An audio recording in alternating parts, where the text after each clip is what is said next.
obboleettiin Sa'idoo jechuudha. Maal akka itti dhageessaniittu ani dubbii Sa'idoo salaam kun naan galle.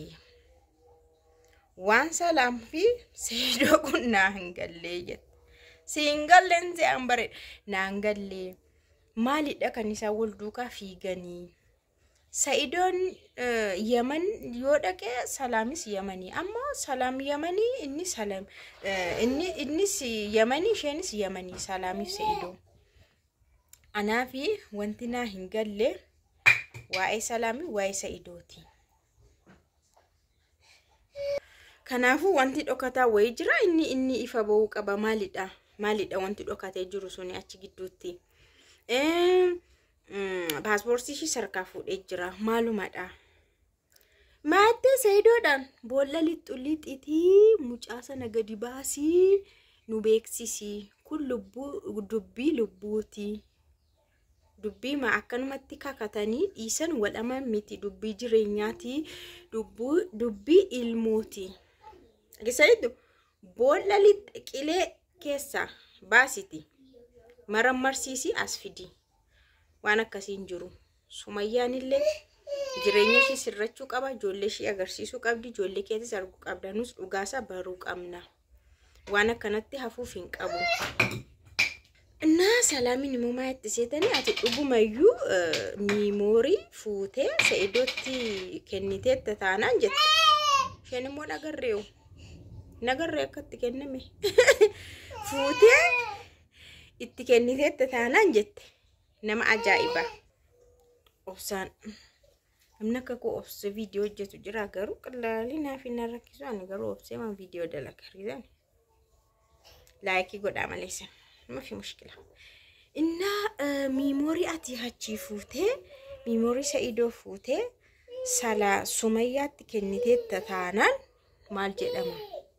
Dhugumayyuu ati maa inni hojiin keeyyuu? Laala. Waa shan hojiin kee maalidha jettee? Amma immoo waan kan biraa jira. Kan Sa'idoon jedhu waa'een salaamiif Sa'idoo gidduu jiru maalidha? Sumayyaa dammaqee jettee. Niqii Sumayyaa baziilaayi. Dammaqii maaltu ta'aa jira? Wanti ta'e maa jira jette? Wanti ta'e jira Sa'idoo fi salaam gidduu wanti ta'e jira. Wanti dhokataan tokko jira. Bakka kanaaf wal qabaniiru jarri kuni. Kanaaf akkanatti wal qabanii jiru. Sa'idoonii jette obboleessumtii koo akka anaaf Sumayyaan hin araaramne barbaaddi salaam jedhe. Akka anaaf Sumayyaan hin araaramne salaamin barbaaddi jedhe.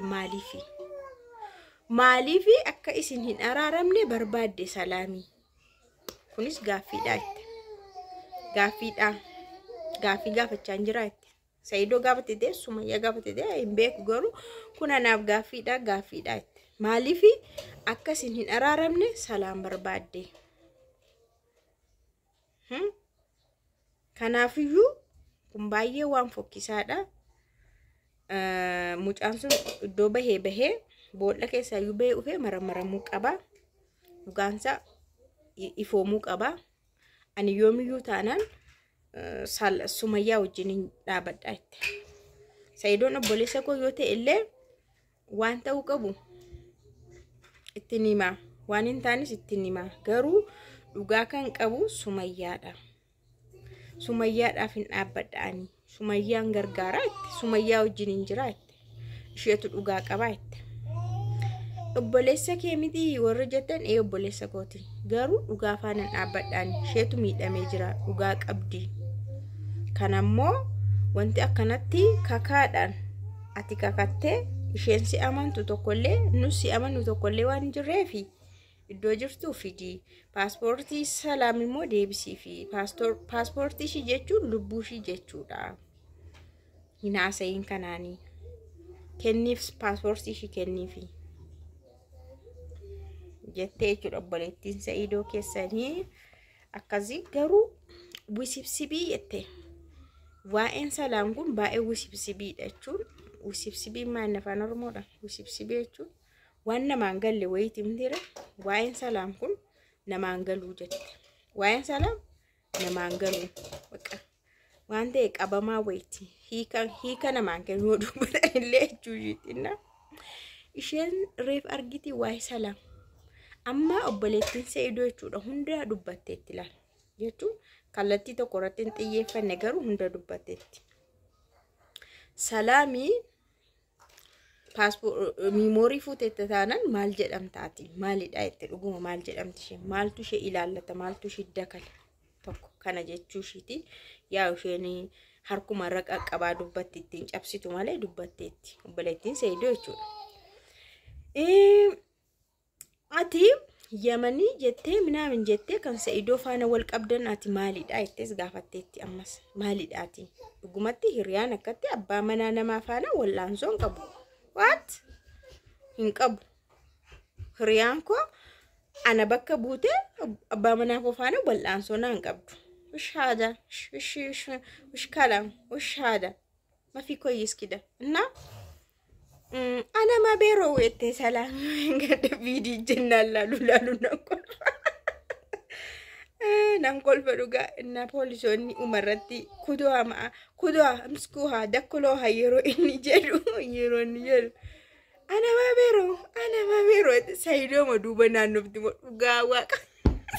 Garuma Saidootti baqattee la vidi jara qalala irra deebi'aate anuna dhibe. Ammas ilaaleen inde sanu garuma Saidootti baqatti molaalan taloo kan garuma Saidootti naannofti karama Saidoo amma gaa namni nama duuba goggoree mimile kun okatu satte ana ma bero ana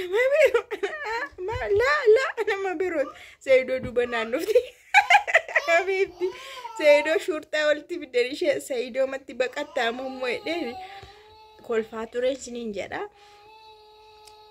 Waa'ee Saidoo fi waa'ee Sumayyaa hamma salaama harka kee aan fudhanne tokko salaam kee aan baanetti hiikan argatu ammas taanaan jechuudha. Dhugaan jirtu kanumadha. Obboleettiin nu dubbatteetti jechuudha. Yeroo darbees kee bahee ati Itoophiyaatti galii harka kee baafadhu ittiin jirti. Har'a kanas waa'een keessan bitaanatti galeera wusibsibii natti ta'e maayinidha ittiin. Ati eenyudha jechuushiti kan memorii achi fuutee Sumayyaatti kennitu maalidha? Iccitii dhokataa wayii jira itti achi gidduu dhokataa wayii jira Salaam Saidoo gidduu. Jira. Salaam Saidoo ni jaallatti kala Saidoo immoo na jaallattee dhaaree gadi beeshee miidhan dabbaraan. Iccitii dhokataan habiibti.